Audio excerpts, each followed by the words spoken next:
ജോർജിയയിൽ ജനിച്ചയുടൻ മോഷ്ടിക്കപ്പെട്ട ഇരട്ട സഹോദരിമാർ 19 വർഷത്തിന് ശേഷം ഒന്നിച്ചിരിക്കുകയാണ്. അതിന് കാരണമായതാകട്ടെ ഇരുവരുടെയും ടിക്ടോക്ക് വീഡിയോകളാണ്. ഒന്നിച്ച ശേഷം ഇരുവരും അമ്മയെ തേടി പിടിക്കുന്നതുമുണ്ട്.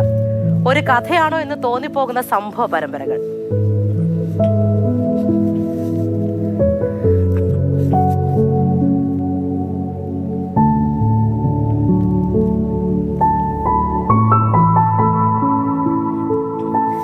എങ്ങനെയാണ് ഇവർക്ക് ജനിച്ചപ്പോഴേ വേർപിരിയേണ്ടി വന്നത്, എങ്ങനെയാണ് ഒന്നിച്ചത് എന്നതുൾപ്പെടെയുള്ള കാര്യങ്ങൾ നമുക്ക് അനഘ പ്രകാശ് പറഞ്ഞു തരും.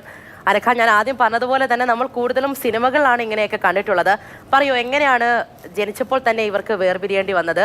എങ്ങനെയാണ് ടിക്ടോക്ക് വീഡിയോയിലൂടെ ഇവർ ഒന്നിച്ചത്? അമ്മയെ കണ്ടുപിടിച്ചോ?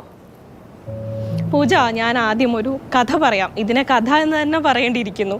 2002 സംഭവം. ജോർജിയയിലെ ഒരു ആശുപത്രിയിൽ ഒരു അമ്മ 2 ഇരട്ട പെൺകുഞ്ഞുങ്ങൾക്ക് ജന്മം നൽകുന്നു. പക്ഷേ ഈ കുഞ്ഞുങ്ങൾക്ക് ജന്മം നൽകിയതിന് ശേഷം അമ്മ കുറച്ചധികം നേരം കോമയിലായി പോകുന്ന ഒരു അവസ്ഥ ഉണ്ടാവുകയാണ്. അപ്പം ഈ കുഞ്ഞിൻ്റെ അച്ഛൻ തന്നെ അന്ന് ഈ ജോർജിയയിലൊക്കെ ധാരാളം കുട്ടികളെ കടത്തുന്ന സംഭവങ്ങളൊക്കെ, ഇല്ലീഗലായി കുട്ടികളെ കടത്തുന്നതും കുട്ടികളെ വിൽക്കുന്ന ഒരുപാട് സംഭവങ്ങൾ ഉണ്ടായിട്ടുണ്ട്. ആ കൂട്ടത്തിൽ അത്തരം ഒരു ഗ്രൂപ്പിന് ഈ 2 കുട്ടികളെയും കൈമാറുകയാണ്. അവരിൽ നിന്ന് കുട്ടികളുണ്ടാകാത്ത 2 വ്യത്യസ്ത സ്ഥലങ്ങളിൽ നിന്നുള്ള ദമ്പതികൾ ഈ 2 പെൺകുട്ടികളെയും പൈസ കൊടുത്ത് ഇവരിൽ നിന്ന് വാങ്ങുകയാണ്. ഇല്ലീഗലായിട്ടാണ് നടക്കുന്നത്, ഇവരിൽ നിന്ന് വാങ്ങുകയാണ്. അതിനുശേഷം ഒരു കുറേ വർഷങ്ങൾ കഴിഞ്ഞ് ഈ കുട്ടികൾക്ക് 12 വയസ്സുള്ളപ്പോൾ ഈ പെൺകുട്ടികളുടെ പേരും വളരെ സാമ്യമുള്ള പേരുകളാണ്. അനോയും ആമിയും എന്നാണ് പേര്. ഈ ആമി TV കണ്ടുകൊണ്ടിരുന്നപ്പോൾ, ഒരു ഡാൻസ് റിയാലിറ്റി ഷോ കണ്ടുകൊണ്ടിരുന്നപ്പോൾ തൻ്റെ അതേ രൂപം എന്ന് തോന്നിക്കുന്ന ഒരു പെൺകുട്ടി നൃത്തം ചെയ്യുന്നതാണ് കാണുന്നത്. അന്ന് ഈ ആമിയുടെ വളർത്തമ്മയെ വിളിച്ച് കുറേ പേര് ചോദിക്കുന്നുണ്ട്, എന്താണ് ആമി പേര് മാറ്റി റിയാലിറ്റി ഷോയിലൊക്കെ പങ്കെടുക്കുന്നതെന്ന് ചോദിക്കുമ്പോൾ ഇവരത് നിഷേധിക്കാൻ, അത് തികച്ചും യാദർശികം മാത്രം എന്നൊക്കെ പറയുന്ന പോലെ ആയിരിക്കും എന്ന് പറഞ്ഞു.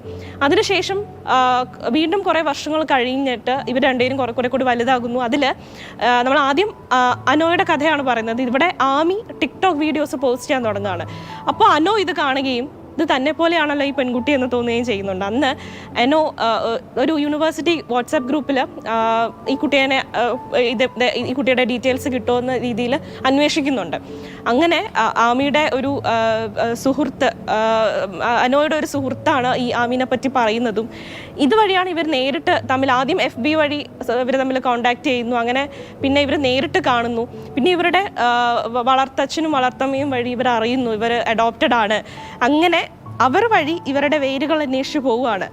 ഇവർ ജനിച്ച ഹോസ്പിറ്റലിൽ എത്തുന്നു, അവിടെ നിന്ന് ഡീറ്റെയിൽസ് എടുക്കുന്നു. അങ്ങനെ ഇവർക്ക് മനസ്സിലാവണം. പക്ഷേ ഇവരുടെ ജനന തീയതികൾ 2 ആഴ്ചയോളം തമ്മിൽ വ്യത്യാസമുണ്ട്. കാരണം ഇവർ വളർത്തച്ഛനും വളർത്തമ്മയും അവർ ആ ഡേറ്റ് മാറ്റിയൊക്കെയാണ് ഇവരെ പിന്നെ അറിയിച്ചിട്ടുള്ളത്. കൃത്യമായ ഡേറ്റ് ആയിരുന്നില്ല. അത് ഒരുപാട് സംശയം ജനിപ്പിച്ചെങ്കിലും ഇവരുടെ ഇഷ്ടങ്ങളും പിന്നെ മുഖഛായയും എല്ലാം ഒരുപോലെയാണ്. മാത്രവുമല്ല ഇവർക്കൊരു ജനിതക രോഗമുണ്ടായിരുന്നു. അത് ഇവർക്ക് 2 പേർക്കും ഒരുപോലെ തന്നെ ലഭിച്ചിട്ടുണ്ട്. പക്ഷെ അവരുടെ അമ്മയെ കണ്ടെത്തുകയാണ്. അതെങ്ങനെ, അതും വേറൊരു രസകരമായിട്ടുള്ള ഒരു കഥയാണ്.